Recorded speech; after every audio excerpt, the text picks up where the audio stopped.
Любим номер на следователя, да. Отивате вие на разпит или на беседа или задаване на обяснения. А те ви казват, но как ще обясните вашите обаждания и кореспонденция? Можете да отговорите, но първо вие обяснете какво е това, къде е целият диалог и тогава, така да се каже, ще поговорим. Типична грешка. Хората започват да тълкуват откъслечни фрази, започват да тълкуват тези парченца, които им представят. След минута тези откъслечни фрази вече са пряко доказателство за вашите намерения. Затова, каква е логиката на защитата?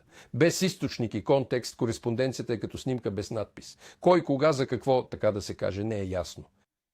Нека първо покажат законността и пълнотата, а след това, така да се каже, въпросите. Какво да попитам преди каквито и да е, така да се каже, обяснения? Откъде е това? Откъде са го взели? На какво основание?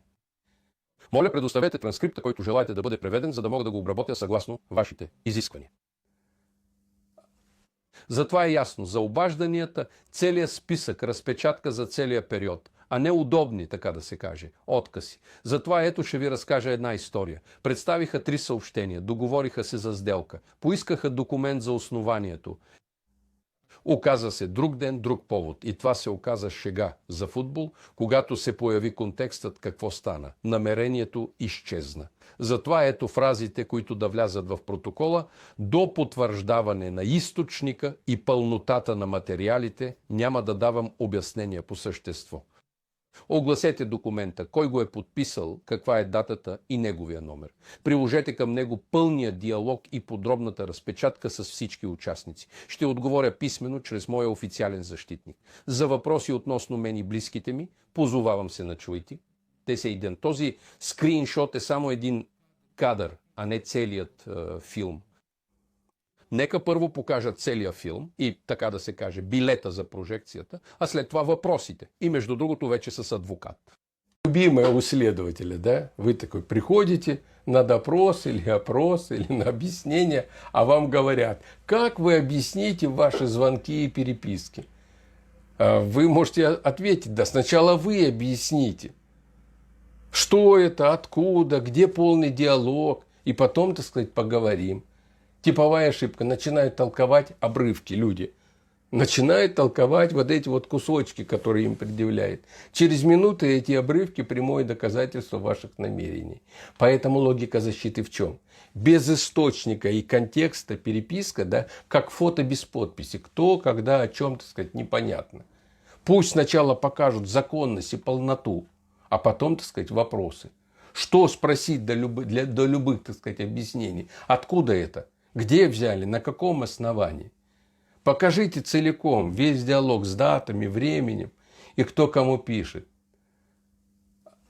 Поэтому понимаем, по звонкам весь список, детализация за весь период, а неудобные, так сказать, куски.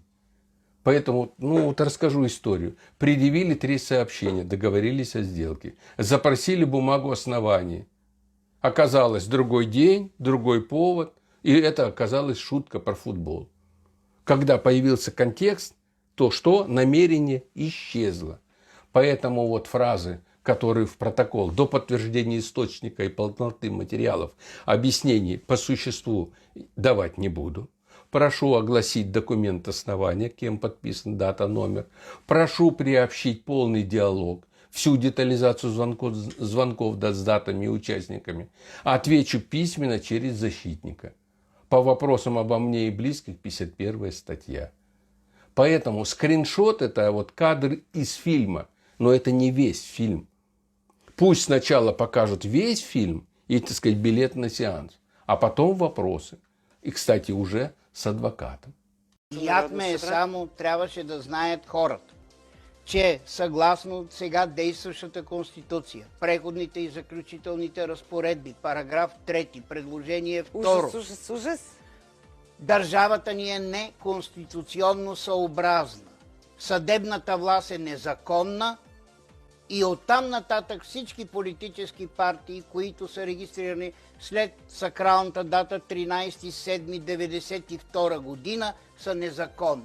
Господин Мицев, с това трябваше да започнете. Вие не ме питахте. Ама вие трябваше да настоявате. Аз от скромност, може би. Защо е така? В едно изречение.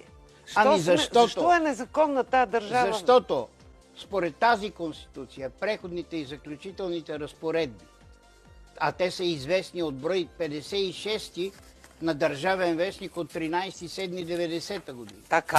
Така. И в тази 91 и в тази конституция е казано: устройствените закони трябва да бъдат приети в едногодишен срок от влизането на тази конституция. Пък те не са били. А те въобще не са били приети. Следователно, съдебната власт е звук от удар в празно пространство. Това е. трябва да я закрием. И който каже, че не съм прав, значи не е чел достатъчно. Това е едно голямо утешение. Територията, на която живеем, която била местопрестъпление, всъщност си е незаконна. И трябва да започнем да я градим от начало. Някой път ме поканете, ще говорим. Да преосноваваме държавата. Това беше, честно казано, тази вечер. Трябва да я преосноваваме, иначе сме в местопрестъплението. Адвокат. Скандално разкритие. Вече не дължиш нищо. През 2012 година One People's Public Trust, OPPT, сложи край на световната финансова и правителствена система. Как? Като доказа, че всички правителства и банки са просто частни корпорации, които поробват хората чрез дългове и закони. Какво разкриха? Правителствата всъщност са регистрирани като частни фирми. Твоето раждане е било използвано, за да създадат финансова сметка на твое име, която корпорациите контролират. Дълговете са илюзия, законно анулирани. Системата е била разобличена и заличена, но никой не ти казва това. Как го направиха? ОППТ използва Международния търговски закон UCC. Същия закон, който банките и корпорациите използват срещу нас.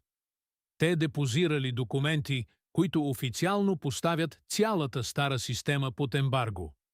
Тогава защо нищо не се е променило? Бившите власти се правят, че нищо не е станало и разчитат, че хората ще продължат да спазват старите им правила, просто защото не знаят истината. Какво значи това за теб? Нямаш дългове. Никой няма законно право над теб. Старите правителства вече не съществуват. Сега живеем в свят на лична отговорност. За повече информация от това видео, вижте линка под видеото или пишете. Какво мислите? Напишете в коментарите. Ако искате още такива видеа, харесайте и споделете. Препоръчваме ви да се запознаете с документа ОППТ. Законно сме свободни, ето как. Линк за сваляне в описанието.